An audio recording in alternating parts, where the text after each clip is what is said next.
जय हिंद दोस्तों। ई श्रम कार्ड ई श्रम कार्ड बनवाने से पहले आपको ये वीडियो देखना बेहद ही ज़रूरी है। तो दोस्तों, ई श्रम कार्ड अगर आप बनवा रहे हैं तो कुछ चीज़ें ऐसी हैं जो आपको जाननी चाहिए, जैसे कि ई श्रम कार्ड किसको बनवाना चाहिए और किसको नहीं बनवाना चाहिए। तो सबसे पहले हम बात कर लेते हैं उन लोगों की जो लोग गरीब हैं, यानी कि जो मज़दूर हैं। तो दोस्तों, ये कार्ड जो ई श्रम कार्ड है मज़दूरों को दिया जाना है या मज़दूरों का बनेगा। वो भी किन मज़दूरों का बनना है दोस्तों? वे मज़दूर जो असंगठित कामगार हैं या असंगठित मज़दूर हैं, और उनके लिए जो योजनाएं मिलेंगी गवर्नमेंट से, केंद्र सरकार के द्वारा जो भी योजना आएगी वो इस कार्ड से उन लोगों को मिलेगी।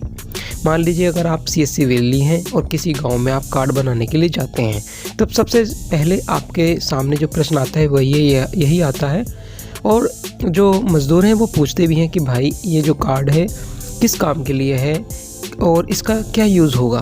तो दोस्तों, उनको सबसे पहले यही बताना है कि जो ये कार्ड है इसका यूज़ ये है कि जो भी केंद्र सरकार के द्वारा योजना दी जा रही है वो इस कार्ड से आपको मिलेगी। मान लीजिए आपका कोई पेमेंट रिसीव होना है गवर्नमेंट के द्वारा, या किसी प्राइवेट सेक्टर में आप काम कर रहे हैं या कहीं अदर बाहर जाकर के काम कर रहे हैं, तो आपको डायरेक्टली इसी अकाउंट में आपके यानी कि इसी कार्ड से आपके खाते में पैसे रिसीव हो जाएंगे।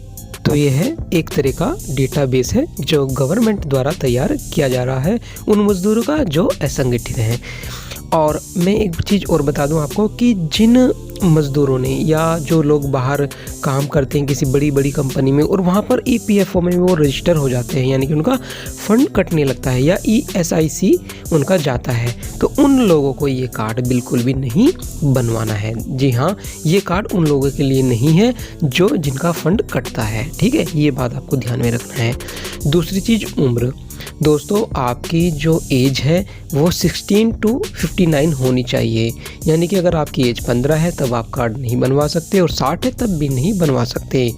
16 से 59 साल है तब आप इस कार्ड को बनवा सकते हैं, आपको कोई भी प्रॉब्लम नहीं होगी। दूसरी चीज़ मैं आपको ये बता दूं, अगर आपका मोबाइल नंबर आधार कार्ड से लिंक है तो आप खुद ही घर बैठे इस कार्ड को बना सकते हैं।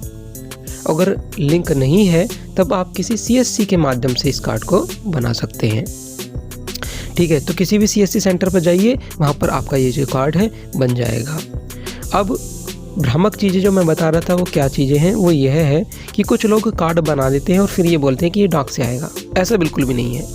यहाँ पर अगर CSC वैली कार्ड बना रहे हैं मज़दूरों का, तो उनको ये ध्यान में रखना है, और जो कार्ड बनवा रहा है उसको भी ये ध्यान में रखना है कि अगर ये कार्ड के पैसे चार्ज किए जा रहे हैं तो आपका कार्ड या तो प्लास्टिक में होना चाहिए, PVC में, या फिर आपका कार्ड पूर्ण रूप से एक लेमिनेट करके होना चाहिए, लेमिनेशन होना चाहिए कार्ड पर। ठीक है, तो ये चीज़ आपको ध्यान में रखना है, क्योंकि ये जो कार्ड है इसका कोई भी चार्ज गवर्नमेंट द्वारा नहीं लिया जा रहा है, बिल्कुल फ्री ऑफ कॉस्ट ये कार्ड बन रहा है। अब ज़्यादातर ऐसा होता है कि कार्ड एक सिंपल पेपर पर निकाल करके दे दिया जाता है, तो अगर VLE आपसे कुछ पैसे एडवांस में या कुछ पैसे 40-50 रुपये लेकर के अच्छा क्वालिटी का कोई कार्ड बना देते तो उसमें कोई बुराई नहीं है, क्योंकि दोस्तों वे भी आपके लिए मेहनत कर रहे हैं, तो आप इतना आपस में मिलकर के ये चीज़ें कर सकते हो। ये चीज़ें VLE को और जो मज़दूर भाई है उनको इस बात को ख्याल रखना है, ध्यान रखना है। ठीक है, और ये भी ध्यान रखना है VLE को कि मज़दूरों को कुछ भी किसी भी तरह की परेशानी का सामना ना करना पड़े।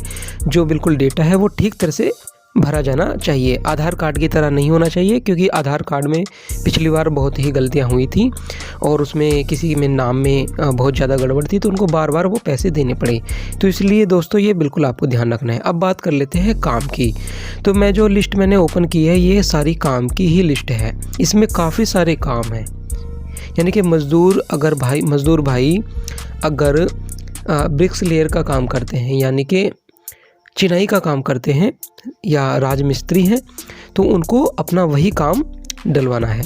मान लीजिए आप एक फिटर हैं तो आपको अपना फिटर का ही काम देना है। अगर आप इलेक्ट्रीशियन हैं तो आपको इलेक्ट्रीशियन का काम देना है। अगर आप खेती बाड़ी का काम जानते हैं तो खेती बाड़ी का इसमें काम दे सकते हैं। ठीक है, तो वो सारी चीज़ें इसमें दी गई हैं। मोटरसाइकिल रिपेयरिंग का आपको काम आता है तो वो दे सकते हैं। अगर आप नाई हैं, बार्बर हैं, तो उसका आप काम इसमें लिखा सकते हैं। वेल्डर हैं तो वेल्डिंग का काम भी इसमें दिया हुआ है, तो आप वेल्डिंग का काम भी इसमें लिखा सकते हैं। तो ये सारी चीज़ें हैं दोस्तों, आपको ध्यान में रखनी है। काम वगैरह वो सारी चीज़ें आपको ठीक से इसमें लिखवा देना है। तो दोस्तों ये थी हमारी आज की वीडियो। आई होप ये वीडियो आपको पसंद आए। तो दोस्तों मिलते हैं एक नई वीडियो के साथ, तब तक के लिए आज्ञा दीजिए। जय हिंद, नमस्कार।